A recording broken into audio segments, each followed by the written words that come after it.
बहुत समय पहले की बात है।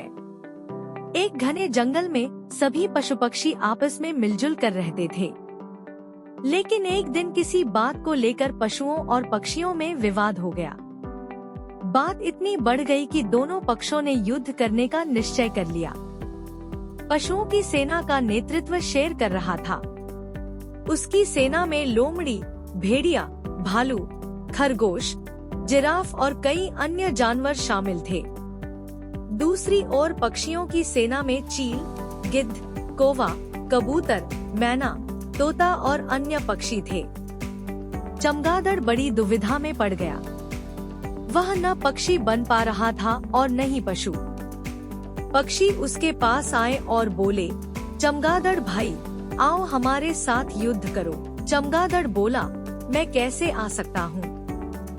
अगर मेरे पंख हटा दिए जाएं, तो मैं चूहे जैसा दिखता हूँ।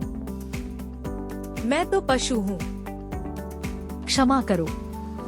यह सुनकर पक्षी चले गए। फिर पशु उसके पास आए और बोले, अरे चमगादड़, तू इधर अकेला क्या कर रहा है?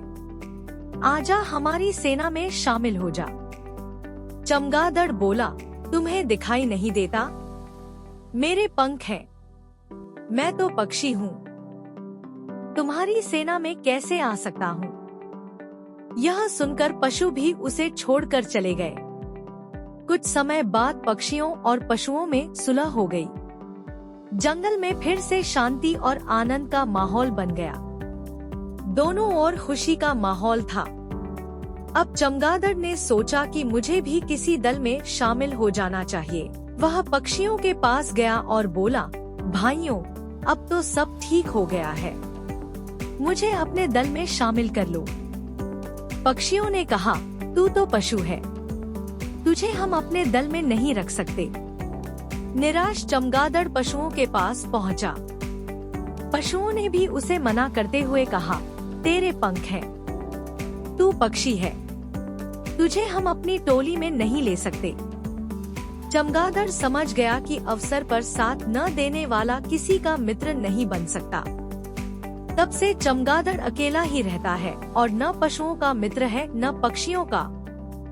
शिक्षा, मौका पर का कोई मित्र नहीं होता। आवश्यकता पड़ने पर सदा दूसरों का साथ देना चाहिए। तो दोस्तों, ऐसे ही मोटिवेशनल कहानियाँ सुनने के लिए हमारे चैनल को सब्सक्राइब करना और अपने दोस्तों के साथ ज़्यादा से ज़्यादा शेयर करना। Thanks for watching.